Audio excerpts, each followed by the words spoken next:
Na kitu tunaita pathways, yaani vijinjia katika akili ya mwanadamu.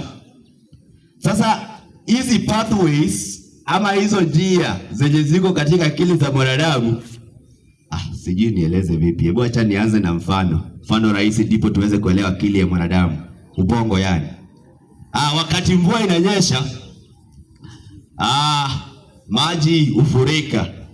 Alafu unaanza kufuata mkondo. Ikifuata mkondo mmoja kwa mara nyingi sana, utengeneza shimo pale, si ndio? Ni kweli. Inatengeneza shimo pale. Naam. Baada ya kutengeneza shimo, jinsi mvua na kadri siku zinavyosonga, shimo kubwa uzidi kufanya nini? Kutengeneza mtaro, mtaro upanuka na huwa nini?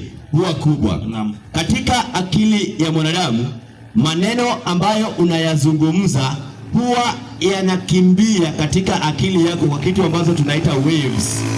Sasa wakati ukizungumza neno fulani, akili yako ina rekodi na kila saa inakimbia katika akili yako kama jinsi umeme ukimbiavyo katika nchi yetu. Na kila siku when these waves strengthen, akili yako uenenda sawasawa na jinsi unavyozungumza. Ndio maana mtu alianza kusema umbwa siku ya kwanza hakuwa serious sana, lakini jinsi siku zinavyosonga, siku hizi kila mtu anamtusi umbwa wewe. Yaani imemzoea, imekuwa kama mazoea katika akili yake.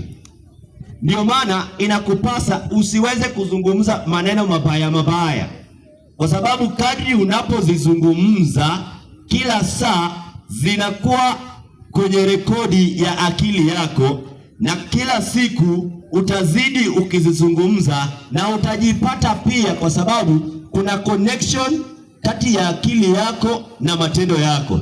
Kuna uhusiano wa karibu sana.